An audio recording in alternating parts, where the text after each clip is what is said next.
उस रकम में दिलचस्पी रखने वाले प्रत्येक आदमी का विचार था कि रकम वहीं कहीं होनी चाहिए।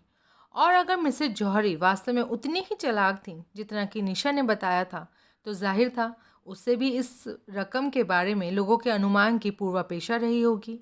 इसलिए उसने रकम को यकीनन किसी और पूर्णतः सुरक्षित स्थान पर पहुंचा दिया होगा। रकम इस इमारत में नहीं थी, ये सोचने की एक और वजह थी। अगर रकम वहाँ होती तो मिसेज जौहरी ने उसकी सुरक्षा के लिए एहतियात ज़रूर बरतनी थी। उस सूरत में वहाँ अकेली रहने के बजाय उसने कम से कम नौकरानी को भी साथ रखना था, और नशे में इस कदर बेसुध होने के बजाय चौकस रहना था। रकम का पता मिसेज जौहरी से ही लग सकता था, इसलिए उसे साथ रखना ज़रूरी था। उसे इसलिए भी साथ रखना था क्योंकि यहाँ छोड़ने पर उसकी हत्या कर दी जानी थी, और इसके बरक्स उसे यहाँ से अपने साथ ले जाने का मतलब था सही जानकारी मिल जाना। उसे कहाँ ले जाना ठीक रहेगा, ये तय करने में विक्रम को कोई दिक्कत नहीं हुई। इस काम के लिए सर्वाधिक उपयुक्त स्थान था नगेंद्र मलकानी का फार्म हाउस। करीब 50 मील दूर वो स्थान सुरक्षा की दृष्टि से भी सही था, क्योंकि वहाँ किसी की दखलंदाजी की कोई गुंजाइश नहीं थी। विक्रम को यकीन था वहां पहुंचकर सही ढंग से पूछताछ किए जाने पर मिसेज जौहरी से इस बारे में सच्चाई उगलवाई जा सकती थी। बस इसमें एक ही अड़चन थी। अगर उसका अपने पति की हत्या से कोई ताल्लुक नहीं हुआ तो उसने ज़बान नहीं खोलनी थी, और इस सूरत में उसे वहां ले जाने और उसकी मर्जी के खिलाफ रोके रखने का इंजाम बहुत ही बुरा होता। मिसेज जौहरी उसे किडनैप के जुर्म में अंदर भी करा सकती थी। विक्रम के सामने ये रिस्क लेने के अलावा अन्य कोई चारा नहीं था। लेकिन इस नतीजे पर पहुंचते ही एक और नई समस्या उत्पन्न हो गई। मिसेज जौहरी को कैसे ले जाएगा? उसके पास अपनी कार नहीं थी, तो क्या उसे बोरे की तरह कंधे पर लाद कर ले जाना होगा? नहीं, ये बिल्कुल मुमकिन नहीं था। कार कहाँ से मिलेगी? कार! तभी उसके दिमाग में बिजली सी कौंधी। मिसेज जौहरी एक संपन्न औरत थी, क्या उसके पास कार नहीं होगी? ज़रूर होनी चाहिए। सलीमपुर से यहाँ भी वो कार से वापस पहुँची होगी। गैराज में जाकर देखना होगा। अब वो हिचकिचाहट में पड़ गया। गैराज में जाने का मतलब होगा मिसेज जौहरी को यहाँ अकेले छोड़कर जाना, और अगर इस बीच वो आदमी वापस आ गया? विक्रम ने सोचा।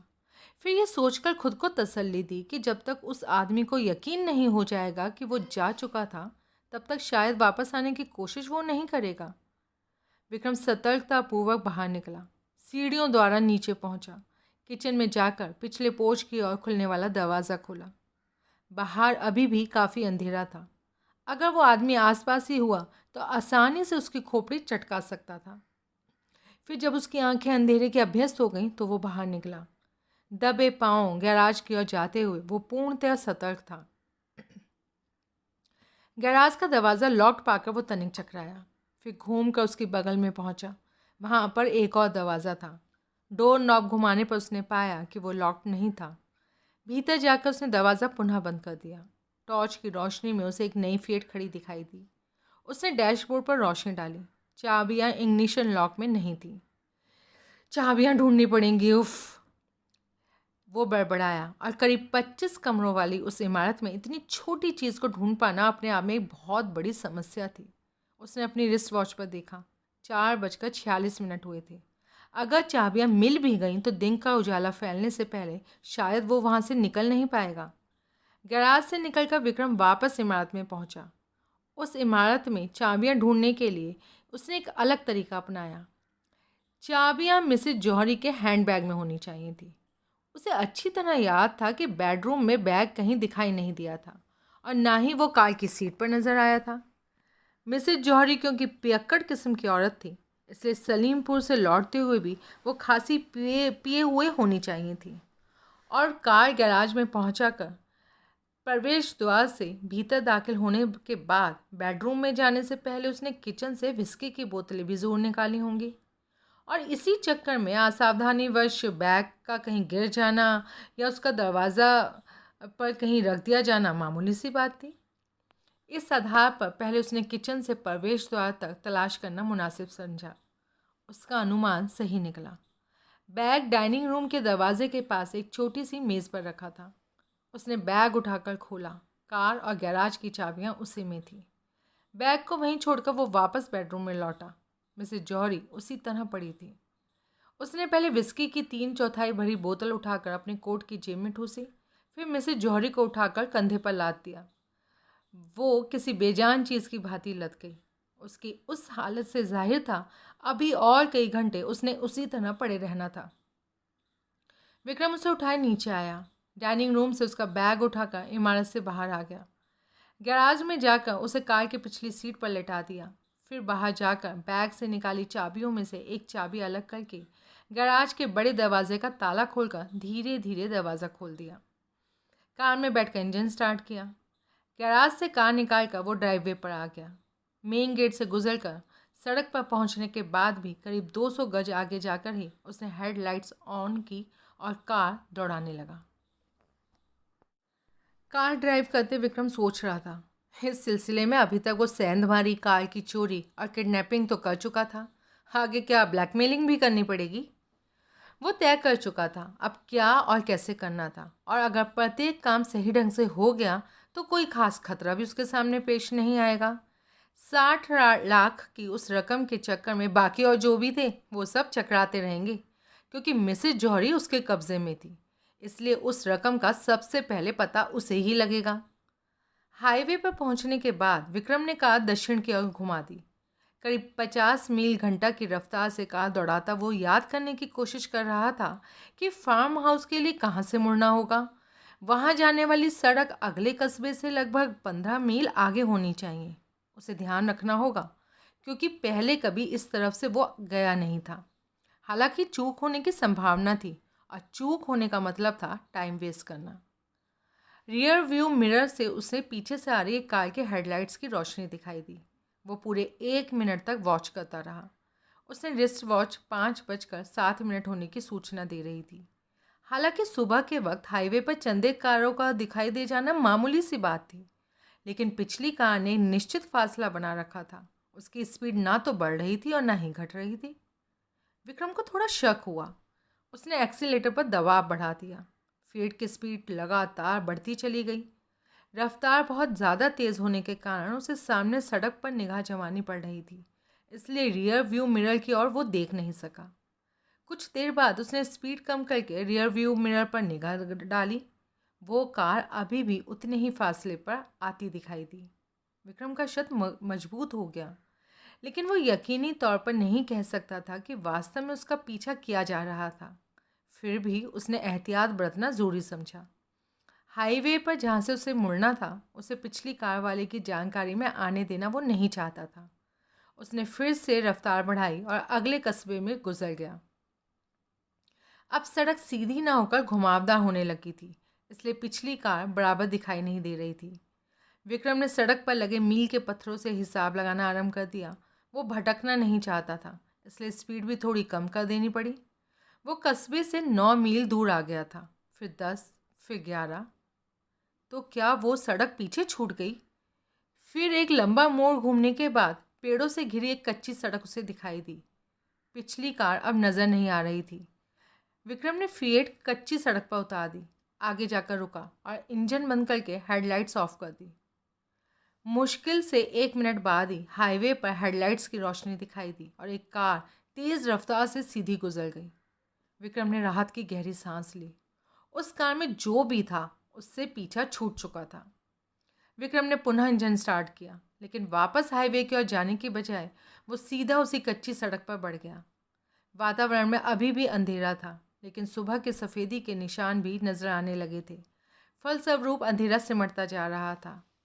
विक्रम को अनुमान था 20 मील और जाना था, और इस फासले को वो अंधेरे में ही तय कर लेना चाहता था। लगभग 2 मील जाने के बाद वो दाईं ओर मुड़ गया। वो इलाका अब उसे परिचित प्रतीत हुआ और उसे यकीन हो गया कि बगैर भटके आसानी से मंजिल तक पहुंचा जा सकता है। जल्दी ही वो स्थान पर पहुंच गया जहां से एक प्राइवेट रोड आरंभ होती थी। वो कार रोक कर नीचे उतरा। वहां बना लोहे का गेट खोलकर कार बढ़ाई और पुनः नीचे उतरकर गेट दोबारा बंद करके वापस कार में जा बैठा। अब करीब 10 मील का फासला और तय करना था। रेत के टीलों के बीच से गुजरकर वो कच्ची सड़क एक छोटी सी झील तक चली गई थी। विक्रम औसत रफ्तार से कार ड्राइव करता रहा। लगभग 20 मिनट बाद उसे झील दिखाई देने लगी। चारों ओर गहरी खामोशी व्याप्त थी। कार के इंजन के अलावा अन्य कोई आहट उसे सुनाई नहीं दे रही थी। घास के मैदान से गुजरकर वो झील के किनारे उगे पेड़ों के सिरे के पास बने लकड़ी के एक बंगले के सामने जा पहुंचा। बंगले का प्रवेश द्वार घास के मैदान की ओर था। पिछली तरफ ऊंचे पेड़ खड़े थे। किसी समय फार्म हाउस रहा वो बंगला अब सिर्फ फिशिंग या डक हंटिंग कैंप बनकर रह गया था।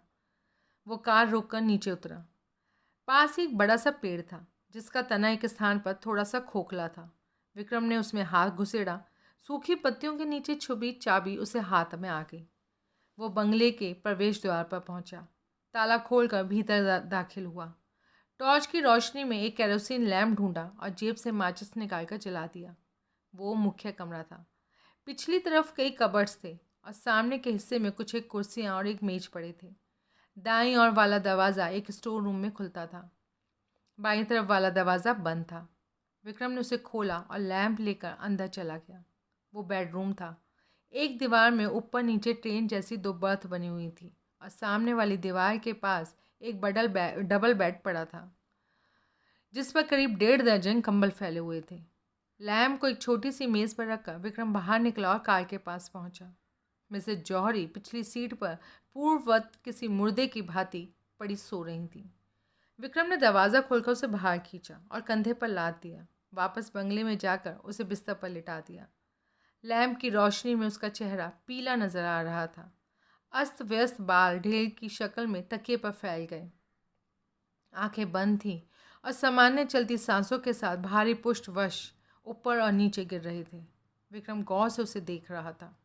उसकी उम्र कोई 32-1 साल की थी। नशे में वो बेसुध थी। इसके बावजूद विक्रम बेहिचक कह सकता था कि उसने इससे ज़्यादा खूबसूरत औरत पहले कभी नहीं देखी थी। अपनी उस हालत में भी किसी भी उम्र के पुरुष की धड़कनें तेज करने में वो पूर्णतया सक्षम थी। विक्रम को यकीन नहीं आ पा रहा था कि उस जैसी बेहिंता खूबसूरत औरत ने 60 लाख के चक्कर में अपने पति की हत्या की हो सकती थी। वो ज़्यादा देर वहाँ नहीं रुक सका। विक्रम बेडरूम से निकलकर स्टोर से 2 बाल्टियाँ निकाली और झील से पानी भर लाया, लेकिन काफ़ी ढूंढने पर भी उसे स्टोव कहीं नज़र नहीं आया। संभवतः वो खराब हो गया था और पिछली दफ़ा यहाँ से जाते वक्त मलिकानी उसे ठीक कराने के लिए साथ ले गया होगा। विक्रम को मजबूरन कोयले वाली अंगीठी जलाकर सुलगने के लिए बाहर रख देनी पड़ी। फिर कार को बंगले से थोड़े फासले पर बने शेड में खड़ी करके उसने शेड का दरवाज़ा बंद कर दिया। हवा तेज़ न होने के कारण धीरे धीरे सुलगती अंगीठी से निकला धुआं पेड़ों से भी ऊपर तक उठता दिखाई दे रहा था। विक्रम ने उचटती सी निगाह उधर डाली और फिर अंदर आ गया। कबर्ड से कॉफ़ी पाउडर, चीनी पाउडर मिल्क, डब्बा बंद खाने के 2-2 सील्ड डिब्बों वगैरह को ढूंढने में उसे कोई दिक्कत नहीं हुई। केतली और प्याले साफ करके वो एक कुर्सी पर बैठ गया और अंगीठी सुलगाने का इंतज़ार करने लगा। रात भर की भाग दौड़ के कारण उसे थकान और सुस्ती महसूस हो रही थी। चेहरे पर हाथ फिराया तो बालों का कड़ा स्पर्श उसे अनुभव हुआ। वो उठकर दीवार पर लटके शीशे के सामने खड़ा हुआ और थकान और ना सोने के कारण उसके चेहरे पर बहुत ही बेचारगी सी साफ नज़र आ रही थी। एक कबर्ड में उसे शेविंग का सामान भी मिल गया। शेव करके अच्छी तरह मुंह धोने के बाद उसने थोड़ी ताजगी महसूस की। वो झील में जाकर स्विमिंग करना चाहता था, लेकिन उसे अपनी ये इच्छा दबानी पड़ी। मिसेज जौहरी को अकेली छोड़कर जाना एहतियातन ठीक नहीं होगा। अंगीठी सुलग चुकी थी। उसे उठाकर वो अंदर ले आया और केतली में पानी भरकर उस पर चढ़ा दिया। अब तक सूरज उग आया था। धूप चारों ओर फैल रही थी। विक्रम दोबारा कुर्सी पर बैठ गया। उसने इस सारे सिलसिले के बारे में सोचा।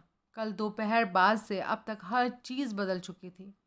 वो इस बात को लेकर चिंतित नहीं था कि सेंधमारी से लेकर अपहरण तक के जुर्म कुछ ही घंटों में वो कर चुका था। इस बात की फिक्र भी उसे नहीं थी कि जो वो कर रहा था वो एक खतरनाक रुख अख्तियार कर चुका था और भी ज़्यादा खतरनाक हो सकता था। उसका चिंता का विषय था, क्या वो अपने मिशन में कामयाब हो जाएगा? इतना सब करने के बाद भी क्या वाकई 60 लाख रुपए की उस रकम का पता लग सकेगा? क्या वो खुद को घोषित इनाम पाने का हकदार साबित करके इनाम की उस रकम को पा सकेगा जिस पर सूजी की ज़िंदगी निर्भर थी? सूजी को बचाने का और कोई चारा नहीं था, तो क्या वो सूजी को बचा सकेगा? 60 लाख रुपए अपने आप में इतनी मोटी रकम थी जिसे उस जैसा आदमी अपनी पूरी जिंदगी में भी नहीं कमा सकता था। लेकिन उसके मन में एक बार भी लालच नहीं आया, ये जानते हुए भी कि उसकी पहुंच से वो दूर नहीं थी। मिसेस जौहरी को उस रकम के बारे में जानकारी थी और मिसेस जौहरी उसके कब्जे में थी। पानी उबलने लगा था। विक्रम ने कॉफ़ी बनाई और धीरे धीरे चुस्कियाँ लेने लगा। 60 लाख की उस रकम में उसकी दिलचस्पी सिर्फ इतनी ही थी कि उसे बरामद कराकर इनाम को क्लेम कर सके। इस मामले में तुरुप का जो इक्का मिसेस जौहरी के रूप में उसके पास था, उसे किस ढंग से इस्तेमाल करना ठीक होगा कि वो अपने मकसद में कामयाब हो जाए। वो विभिन्न पहलुओं में इस बारे में सोचता रहा। उसका ये सोचना करीब 2 घंटे बाद उस वक्त बंद हुआ जब बेडरूम से बिस्तर पर हलचल का आभास मिलना आरंभ हुआ। वो कुर्सी से उठा और अपनी योजना के मुताबिक विस्की को बोतल और एक गिलास लेकर बेडरूम में चला गया। मिसेस जौहरी हथेलियों से कनपटियां दबाए बिस्तर पर बैठी थी। उसकी उंगलियां धीरे धीरे बालों को सहला रही थीं। विक्रम ने पहली बार उसकी आंखें खुली देखी थी। बड़ी बड़ी कंटीली आंखों में सचमुच एक ऐसा चुंबकीय आकर्षण था जो बस अपनी ओर खींचता था। मिसेस जौहरी उसे घूर रही थी। Good morning. कौन हो तुम? विक्रम जवाब देने के बजाय गिलास में विस्की डालने लगा। बोलते क्यों नहीं? कौन हो तुम? फिर मिसेस जौहरी ने चारों ओर निगाहें दौड़ाई। और मैं इस कबाड़ खाने में क्या कर रही हूँ? विक्रम ने गिलास उसकी ओर बढ़ाया। बेहतर होगा कि आप थोड़ी विस्की पी लें। वैसे अगर चाहे तो कॉफ़ी भी मिल सकती है। विक्रम जानता था कि वो विस्की पीना ही पसंद करेंगी। कॉफ़ी का जिक्र तो उसने सिर्फ बात को आगे बढ़ाने के लिए किया था। मिसेस जौहरी ने हाथ बढ़ाकर गिलास ले लिया। विक्रम बोतल का ढक्कन बंद करके उसे साथ लिए बाहर निकल गया। वो वापस लौटा तो उसके हाथों में ठंडे पानी का जग, तौलिया और उसका हैंडबैग थे।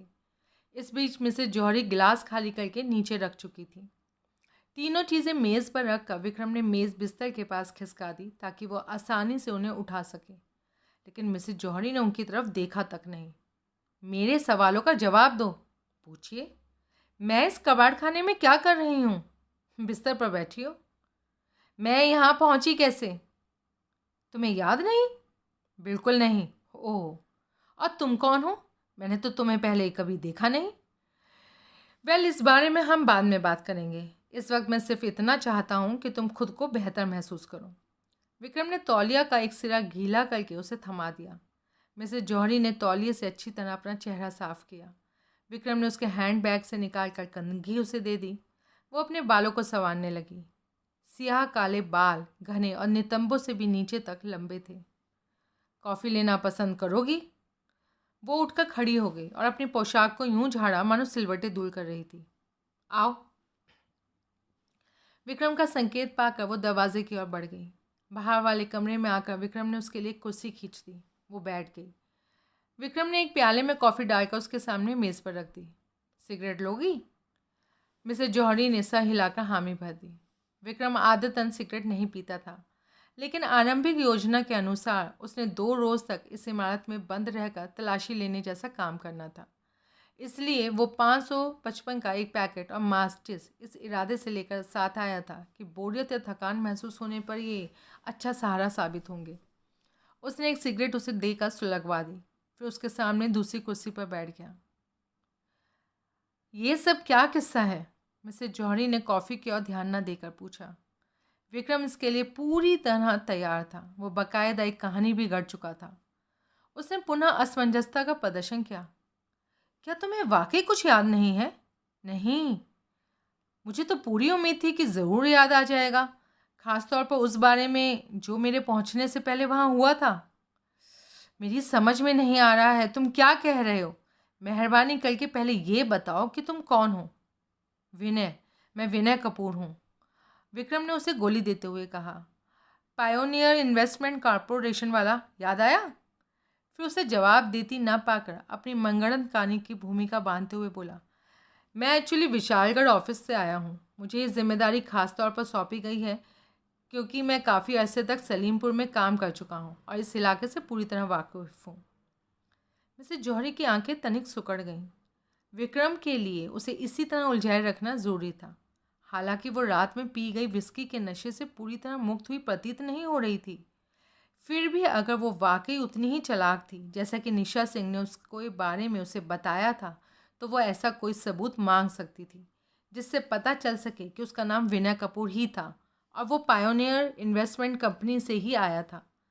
लेकिन विक्रम उसे ऐसा इम्प्रेशन देना चाहता था कि अपने शिनाख्ती कागज़ वो पहले ही रात में उससे मिलकर उसे दिखा चुका था, और जब उसने उन्हें देखा था तो वो उस वक्त शायद नशे में थी और ख़ुद उसी ने पेशकश की थी कि इसका जिक्र ना किया जाए, इससे वो उलझन में पड़ जाएगी। लेकिन मिसेज जौहरी ने उसको ऐसा इम्प्रेशन देने की योजना को अमल में लाए जाने से पहले ही पीट दिया। इस नाम की किसी कंपनी के बारे में मैंने तो कभी नहीं सुना, और ना ही ज़िंदगी में पहले कभी तुम्हारी सूरत देखी है। ये कैसे पता चलेगा कि तुम कौन हो?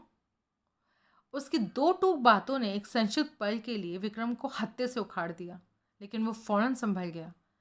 उसके लिए अपनी इस ब्लफ को सही ढंग से आगे बढ़ाते हुए उसने विश्वास पाना बहुत ज़रूरी था।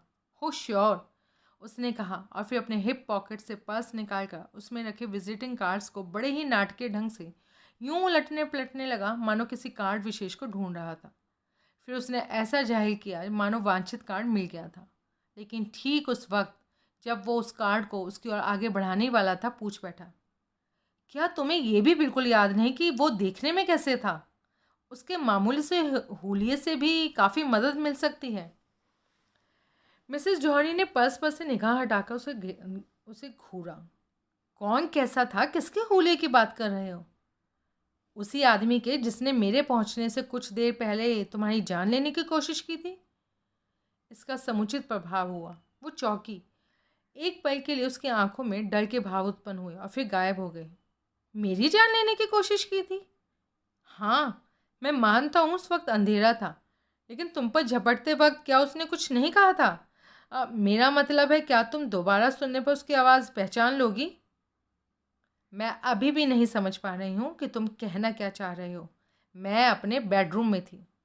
बिल्कुल ठीक, विक्रम उसकी बात काट कर बोला, पलकट में लापरवाही जताते हुए अपना पर्स वापस जेब में रख लिया। तुमने बताया था कि तुम ग्रामोफोन पर गाने सुन रही थी, और जब मैंने तुम्हें लॉन में पड़ी पाया, उस वक्त भी तुम्हारे हाथ में एक रिकॉर्ड था। जहाँ तक मेरा ख्याल है, तुम्हें खुद भी पता नहीं था कि तुम्हारे हाथ में रिकॉर्ड है। इसके बावजूद मैं तुमसे उसे ले नहीं पाया। तुमने इतनी मजबूती से उसे पकड़ रखा था मानो तुम्हारी जान उसी में थी। तुम इतनी ज़्यादा डरी हुई थी कि पहले तो मैं समझ ही नहीं पाया कि तुम क्या कहने की कोशिश कर रही हो। उसने सर हिला दिया। मुझे इसमें से कुछ भी याद नहीं है। खुलासा तौर पर बताओ कि हुआ क्या था। श्योर, ज़रूर। मुझे तुमसे बात करनी थी। उसने अपनी गढ़ी हुई कहानी को आगे बढ़ाया। हमारे सलीमपुर ऑफिस से जो लीड मिली थी, हम उसी पर काम कर रहे थे, लेकिन इस बारे में मैं तुम्हें बाद में बताऊंगा। पिछली रात 12 बजे के बाद मैं रामनगर पहुंचा था। होटल में रुकने के बाद मैंने फ़ोन पर तुमसे बात करने की कोशिश की, लेकिन लाइन एंगेज थी। 2 बार मैंने और फिर कोशिश की, पर तुमसे बात नहीं कर पाया। तो मैं टैक्सी लेकर तुम्हारे घर की ओर रवाना हो गया। जब मैं तुम्हारे ड्राइववे पर पहुंचा, तो टैक्सी के हेडलाइट्स की रोशनी में तुम दिखाई दे गई। तुम बदहवास सी भागती हुई प्रवेश द्वार से निकली थी और गैराज की ओर जा रही थी। तुम्हारे एक हाथ में रिकॉर्ड था और दूसरे में अपना हैंडबैग।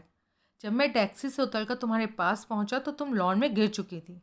तुम बेहद डरी हुई थी और बराबर ऊंची आवाज़ में बोले जा रही थी। पहले तो मैं असल में समझ ही नहीं सका कि तुम कह क्या रही थी। फिर तुम्हारी बातों से मैंने जो नतीजा निकाला वो कुछ इस तरह था। तुम अपने कमरे में म्यूज़िक सुन रही थी, शायद मोमबत्ती की रोशनी में, और अचानक तुमने गर्दन घुमाई और एक आदमी को अपने पीछे खड़ा पाया। मैंने तुम्हें शांत करने और पूरी बात जानने की कोशिश की, लेकिन तुम बार बार बस एक ही बात दोहराती रही। उस आदमी के हाथ में कोई हथियार था और उसने तुम पर छलांग लगाई थी। तुम ये भी नहीं जानती लग रही थी कि उससे बची कैसे। लेकिन जब मैंने तुमसे कहा कि चलो अंदर चलते हैं और इत्मीनान से बैठकर बातें करते हैं, तो तुम किसी भी कीमत पर अंदर जाने के लिए तैयार ही नहीं हुई। तुम कार में सवार होकर बस वहाँ से भाग जाना चाहती थी। मैं तुम्हें समझाना चाहा तो तुमने चीखना शुरू कर दिया, और मुझे डर था कि शोर सुनकर पड़ोसी आ पहुँचेंगे और बेकार का स्कैंडल खड़ा हो जाएगा, और तुम्हें उस हालत में अकेली छोड़ना भी नहीं चाह रहा था। इसलिए मजबूरन तुम्हारी बात माननी पड़ी। तुम्हें कार में साथ लेकर मैं वहाँ से चल दिया और सोचने की कोशिश करने लगा कि आगे क्या किया जाए। तुम्हारे किसी रिश्तेदार या सहेली के बारे में तो मैं कुछ जानता नहीं था, और रात में बेवक्त उस हालत में तुम्हें किसी होटल में ले जाना भी मुझे ठीक नहीं लगा, क्योंकि भाई तुम एक इज्जतदार महिला हो और रामनगर में सब तुम्हें जानते हैं। फिर तुम सो गई और अचानक मुझे इस जगह का ख्याल आया। ये फिशिंग एंड डंक हंटिंग क्लब है, और मैं जब सलीमपुर में था तो इस क्लब का मेंबर हुआ करता था। मुझे मालूम था इन दिनों यहाँ कोई नहीं आता, इसलिए मैं तुम्हें यहाँ ले आया। मुझे यकीन था कि यहाँ तुम्हें आराम मिलेगा और जब तुम सोकर उठोगी तो हम खुलकर बातें कर सकेंगे। बस यही है सारा किस्सा। काश तुम्हें उस आदमी के बारे में कुछ याद आ जाता तो बेहतर होता। अगर वो तुम्हारी जान लेने की कोशिश कर रहा था तो इस बार चूक जाने के बाद दोबारा फिर वैसी कोशिश कर सकता है। वो कुछ नहीं बोली। उसकी आंखें सिकुड़ गईं। उसके चेहरे पर विचारपूर्ण भाव थे। तुम्हें कुछ आइडिया है वो कौन रहा हो सकता है? नहीं। विक्रम ने ऐसा जाहिर किया मानो उसके इस सवाल से उसे बड़ी मायूसी हुई। ओह, तुम्हें पूरा यकीन है कि मैंने वाकई किसी को देखा था? हाँ, तुम एकदम बदहवास थी और दहशत के मारे मरी जा रही थी, और थोड़ा नॉर्मल होने के बाद भी तुम्हारी वैसे मानसिक तनाव में तुम लग रही थी मुझे कि बस। हो सकता है। तुमने बताया था ना कि तुम मुझसे बात करने आए थे। किस बारे में बात करना चाहते थे? तुम्हारे पति के बारे में। ओह, तुम्हें इस बारे में बात करने में कोई एतराज़ है? नहीं। तुम कुछ नए सवाल पूछना चाहते हो, या फिर जिन्हें मैं दर्जनों मर्तबा दोहरा चुकी हूँ वो? विक्रम मन ही मन खुश हो गया। वो औरत इसके झांसे में आ गई लगती थी। आई नो, तुम पर बहुत बुरा वक्त गुजरा है। तुम्हें बेवजह और ज़्यादा परेशान करने का इरादा तो मेरा बिल्कुल भी नहीं है, लेकिन नौकरी में जो जिम्मेदारी सौंपी जाती है उसे निभाना तो पड़ता ही है। मैं कंपनी का स्पेशल इन्वेस्टिगेटर हूँ। क्या नाम बताया था तुमने कंपनी का? Pioneer investment corporation traders bank limited, जिसमें तुम्हारे पति मैनेजर थे और उसी कंपनी का एक हिस्सा है। आई सी। आगे बोलो। मुझे जो काम सौंपा गया है वो पुलिस के काम से अलग है। कैसे? पुलिस को तुम्हारे पति की तलाश है, तुम्हें नहीं है? नहीं। विक्रम ने एक सिगरेट सुलगाई। क्यों? मैम, मैं साफ साफ बात करना पसंद करता हूँ। वो बेमन से सिगरेट का कश लेकर बोला। मुझे सिर्फ इस बात पर एक्चुअली मुझे उस रकम का पता लगाने का आदेश दिया गया है, और किसी भी तरह उसका पता लगाना है, क्योंकि अगर वो रकम नहीं मिली तो सारा नुकसान बैंक को उठाना पड़ेगा। और इस तरह तुम समझ सकते हो कि हमारी दिलचस्पी किस में है। मुझे बहुत अफसोस है, इस मामले में मैं तुम्हारी कोई मदद नहीं कर सकती। मैं जो जानती थी पहले भी कई बार बता चुकी हूँ। पुलिस को बैंक के अधिकारियों को भी। एतराज़ ना हो तो एक बार और दोहरा दीजिए। ठीक है। शनिवार शाम को बैंक से लौटकर मेरे पति ने बताया कि वो किसी ज़रूरी काम से विशालगढ़ जा रहा था। काम क्या था ये उसने मुझे बताया नहीं। उसने कहा कि वो इतवार रात तक लौट आएगा। उसने सलीमपुर तक कार ले जाना था, फिर विशालगढ़ की फ़्लाइट पकड़नी थी। अक्सर अपने कामों से वो बाहर जाता रहता था, इसलिए मुझे ना तो अजीब लगा और ना ही मैंने उसे रोकने की कोशिश की। लेकिन जिस रकम के गबन का इल्ज़ाम उस पर लगा था, मुझे ना तो वो कहीं नज़र आई और ना ही कोई ऐसी चीज़ जिसमें रकम होने के बारे में सोचा भी जा सके। हो सकता है वो रकम उसकी कार में रही हो, बशर्ते कि वो उसके पास थी। उसके चले जाने के बाद मुझे पता चला कि वो अपना कोई और कपड़ा साथ नहीं ले गया था, यहाँ तक कि अपना ब्रीफकेस भी वो नहीं ले गया था। अब मुझे ये बात बड़ी अजीब ज़रूर लगी। फिर जब इतवार रात को वो नहीं लौटा तो मुझे फ़िक्र हुई, मगर मैंने सोचा चलो सुबह तक लौट आएगा। लेकिन सोमवार को बैंक का अकाउंटेंट और 2 और कर्मचारी के साथ आया और मुझे बताया। अचानक उसने खामोश होकर सर झुका लिया। बता सकती हो उसने ऐसा क्यों किया? नहीं। उसके स्वर में हिचकिचाहट का हल्का सा पुट नोट करके विक्रम ने गौर से उसे देखा। लेकिन हम जानते हैं। क्या? यही कि उसने ऐसा क्यों किया। एक ऐसी बात है जिसे तुम्हारे सामने कहने से मैं बचना चाहता था, लेकिन मजबूरी है, अब बताना ही पड़ेगा। क्या मतलब? मतलब कि मिस्टर जौहरी की ज़िंदगी में कोई दूसरी औरत थी। नहीं, यानी अगर थी भी तो तुम नहीं जानती। हाँ, तब तो तुम्हें ये जानकर ताज्जुब होगा कि तुम्हारा पति एक औरत को साथ लेकर भाग जाने वाला था। नहीं, ऐसा नहीं हो सकता, ये बिल्कुल झूठ है। ये बिल्कुल सच है मिसेस जॉरी। तुम मेरे पति पर एक बेहुदा इल्ज़ाम लगा रहे हो। ये असलियत है। ये तुम कैसे कह सकते हो? इसलिए कि यही वो लीड है जो हमारे सलीमपुर ऑफिस को मिली थी। मैं नहीं मान सकती। वो इस ढंग से प्रतिवाद कर रही थी मानो पति के चरित्र पर अखंड श्वास करने वाली निष्ठावान पत्नी थी। विक्रम को मानना पड़ा, अगर ये नाटक था तो ये अभिनेत्री बड़ी लाजवाब थी। उस औरत का नाम निशा सिंह है। ये उसका असली नाम है या नहीं ये तो हमें पता नहीं, लेकिन वो यही नाम इस्तेमाल करती है और सलीमपुर में एक शानदार अपार्टमेंट में रहती है। क्या वो मुझसे ज़्यादा खूबसूरत है? नहीं। फिर भी तुम कह रहे हो कि मेरा पति उसके साथ भागने वाला था, क्यों? आदमी को बांध कर रखने के लिए सिर्फ औरत की जिस्मानी खूबसूरती ही काफ़ी नहीं होती मैम, उसमें और भी खूबियों का होना भी ज़रूरी है। निशा सिंह में वैसी खूबियां हैं या नहीं ये तो मैं नहीं जानता, लेकिन ये बिल्कुल सही है कि उसका तुम्हारे पति के साथ तगड़ा अफेयर था। तुम इतने यकीन से ये बात कैसे कह सकते हो? मेरे पास सबूत हैं। क्या? तुमने बताया कि तुम्हारा पति यहाँ से अपनी कार में गया था और सलीमपुर से उसने विशालगढ़ के लिए फ़्लाइट पकड़नी थी। इसका सीधा सा मतलब है कि उसने अपनी कार एयरपोर्ट पर छोड़नी थी, लेकिन उसकी कार एयरपोर्ट के पार्किंग में नहीं बल्कि निशा सिंह के अपार्टमेंट के सामने खड़ी पाई गई थी। और ये इस बात का सबूत है कि वो निशा सिंह के पास गया था, विशालगढ़ नहीं। निशा सिंह ने गबन का मामला ठंडा पड़ने तक उसे अपने पास छुपाया था। मैं नहीं मानती। तुम्हारे ना मानने से असलियत तो बदलेगी नहीं। अगर असलियत यही है तो क्या तुम्हें नहीं लगता कि मुझसे बातें करके तुम बेकार अपना और मेरा वक्त ज़ाया कर रहे हो? नहीं। तुम ऐसा क्यों समझती हो? इसलिए कि तुम्हारी बातों से साफ जाहिर है, अगर मेरे पति के बारे में कोई कुछ जानता है तो वो सिर्फ वही निशा सिंह है।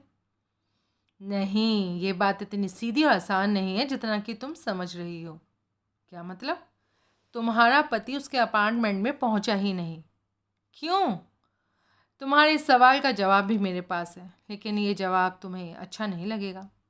मिसेस जौहरी की निगाहें उसके चेहरे पर जमी थी। क्यों? तुम्हारा पति मर चुका है मिसेस जौहरी। वो उसी शनिवार को मर गया था। मिसेस जौहरी ने उठने की कोशिश की, लेकिन उसकी टांगों ने साथ नहीं दिया और वो मेज़ पर गिर गई। विक्रम ने अपनी कुर्सी से उठकर उसे बाहों में उठाया और बेडरूम में ले जाकर बिस्तर पर लिटा दिया। मिसेस जौहरी ने आंखें खोली और सूनी निगाहों से छत को ताकने लगी, पर वो रो नहीं रही थी। विक्रम दूसरे कमरे में जाकर विस्की की बोतल उठा लाया। अभी तक सब ठीक हुआ था, वो सोच रहा था। अब मिसेस जौहरी जान गई थी कि कम से कम एक आदमी को न सिर्फ इस असलियत का पता चल गया था कि जौहरी निशा सिंह के अपार्टमेंट में कभी नहीं पहुंचा, बल्कि उस आदमी ने यह अनुमान भी लगा लिया था कि ना पहुंचने की असली वजह क्या थी। उसने गिलास उठाकर उसमें विस्की डाली और उसकी ओर बढ़ा दिया। आई एम सॉरी मैम, ये खबर मुझे आपको इस तरीके से नहीं सुनानी चाहिए थी। इसे पी लो। मिसेस जौहरी उठकर बैठ गई। कांपते हाथों से चेहरे पर मचल आई लट को परे हटाकर गिलास ले लिया। तुम्हें तो खुद भी ये बात समझ लेनी चाहिए थी। 2 महीने से पुलिस देश भर में उसे तलाश कर रही थी। अगर वो जिंदा होता तो अब तक एक सुराग तो उसका ज़रूर मिल जाना था। मुझे शक तो हुआ था, लेकिन मैं इसे कबूल करना नहीं चाहती थी। उसने एक ही बार में गिलास खाली कर दिया। विक्रम कुर्सी पर बैठ गया और सिगरेट सुलगा कर उसे दी। वो सिगरेट उंगलियों में दबाए बैठी रही। क्या सोच रही हैं? कुछ नहीं। तुम्हारे पति के रहस्यमय ढंग से गायब हुआ तो समझा जा सकता है। पुलिस अब तब तक ऐसा समझती रही होगी कि उसकी लाश बरामद नहीं हो जाती तो वो गायब हुआ है। ये ठीक है कि अभी उसे कानून के तौर पर मृत घोषित नहीं किया गया है और लाश बरामद होने या कोई और ठोस सबूत मिलने से पहले ऐसा किया भी नहीं जा सकता। लेकिन हम जानते हैं वो मर चुका है, उसका मर्डर किया गया है और इस तरह सारी तस्वीर ही बदल गई है। अब हम उसे नहीं, उस हत्यारे को ढूंढ रहे हैं और पुलिस भी यही करेगी जैसे ही उन्हें निशा के बारे में पता चलेगा, क्योंकि मुझे उन रकम की तलाश है, इसलिए हत्यारे का पता लगाना चाहता हूँ। तुम्हारे पास आने और तुमसे बात करने की वजह भी यही है। क्या मतलब? तुम कोई नई बात बता सकती हो? कैसी नई बात? कोई भी ऐसी बात जो पहले मालूम प्रतीत हुई हो लेकिन इन हालात में महत्वपूर्ण हो सकती है। ऐसी कोई बात मैं नहीं जानती। सोचिए, शायद याद आ जाए। मैं कह चुकी हूँ ऐसी कोई बात नहीं है। मैं तुम्हारी मदद करना चाहता हूँ। हो सकता है तुम्हें कुछ याद आ जाए। देखिए, इसमें शक की कोई गुंजाइश बाकी नहीं रही है कि उसकी हत्या की जा चुकी है। हत्यारा कौन था, ये पता लगाने के लिए हत्या के मोटिव का पता लगाना ज़रूरी है। और हालात को देखते हुए बेहिचक कहा जा सकता है कि हत्या करने के पीछे हत्यारे का मोटिव गबन की रकम हासिल करना था, और ऐसा वही कर सकता था जिसे गबन की रकम की जानकारी थी। ठीक है? मिसेस जौहरी ने जवाब नहीं दिया। तुम्हारी जानकारी में कोई ऐसा व्यक्ति है जिसे पता था कि तुम्हारा पति गबन करने वाला था? नहीं। किसी ऐसे व्यक्ति को जानती हो जिसके बारे में कहा जा सके कि उसे शनिवार को ही गबन का पता चल गया था? नहीं। निशा सिंह से तुम्हारे पति के ताल्लुकात के बारे में कोई और भी जानता था? मैं खुद इस बारे में नहीं जानती थी। तुम बार बार निशा सिंह को क्यों बीच में ला रहे हो? इसलिए कि हत्या का मोटिव ईर्ष्या भी हो सकती थी। मतलब निशा सिंह से तो तुम्हारे पति के गहरे ताल्लुकात तो थे ही, क्या किसी दूसरी औरत से भी थे? वो शादीशुदा था और उसकी ज़िंदगी में मेरे अलावा कोई और औरत नहीं थी। मैं जानता हूँ तुम्हें ऐसी बातें बुरी लग रही होंगी। यकीन मानिए, ये खुद मुझे भी अच्छा नहीं लग रहा है, लेकिन मुझे रकम का पता लगाने का आदेश दिया गया है और मैं वही कर रहा हूँ। अगर उसकी हत्या दो औरतों की आपसी ईर्ष्या की वजह से की गई थी तो उस एंगल में कोई दिलचस्पी मेरी नहीं है। अच्छा, देखो, मैं हकीकत पसंद आदमी हूँ। मेरा काम गबन की हुई रकम को बरामद करके गबनकर्ता को कानून के हवाले करना था, लेकिन अब गबनकर्ता तो मर चुका है, तो उसे कानून के हवाले करने वाली बात तो अपने आप ही ख़त्म हो जाती है। इसलिए रकम वापस पाने के बाद इस मामले से हमारा कोई ताल्लुकात नहीं रह जाएगा। तुम्हें सुनने में ये भला बड़ा ही अजीब सा लगे, लेकिन ये सच है, क्योंकि मर्डर केसेस को हल करना पुलिस का काम है, हमारा नहीं। तुम मेरा मतलब समझ रही हो ना? मिसेस जौहरी ने धीमे से सर हिलाकर हामी भर दी। मैं पूरी तरह समझ रही हूँ मिस्टर। तुम्हें तनख्वाह तो काफ़ी अच्छी मिलती होगी। हाँ, काफ़ी मिलती है। क्यों? यूं ही पूछा था। तुम कुछ और भी कहना चाहते हो? मैं बताना चाहता हूँ कि हमारे लिए सारा मामला प्रोफेशनल है। और कुछ? और जहाँ तक मेरी ज़ाती राय का सवाल है, मैं नहीं समझता तुम्हारे पति की हत्या उस रकम की वजह से की गई थी। मेरे विचार से हत्या का मोटिव था जेलेसी। उस रकम का कोई संबंध इससे नहीं था। हमारी दिलचस्पी सिर्फ रकम को वापस पाने में है, जो कि वास्तव में है भी हमारी ही। रकम मिलने के बाद हमारा कोई ताल्लुक इस केस से नहीं रह जाएगा। और अगर रकम वापस नहीं मिली, सो इन दैट केस हम दूसरों की भावनाओं की कदर तो करते हैं, लेकिन इस कीमत पर नहीं कि बदले में हमें 60 लाख का नुकसान उठाना पड़े। उस हालत में हम अपनी ओर से कोई कमी बाकी नहीं छोड़ेंगे और इतनी ज़्यादा सख्ती से पेश आएंगे कि रकम जिसके पास भी होगी उसे लौटानी ही पड़ेगी। मिसेस जौहरी ने दोबारा सहमति सूचक अपना सर हिलाया। तुम्हारी बातों से साफ जाहिर है कि भावनाओं या जज्बात की कोई कीमत तुम्हारी निगाहों में नहीं है। तुम गलत कह रही हो। जो मैं कह रहा हूँ वो मेरे काम का हिस्सा है। अगर तुमसे मेरी मुलाकात इन हालत में नहीं होती तो मैं तुम्हें दिखाता कि जज्बात की कितनी अहमियत है मेरी निगाहों में। वो कुछ कहने के बजाय गौर से उसे देखती रही। विक्रम ने तनिक आगे झुककर उसकी कलाई को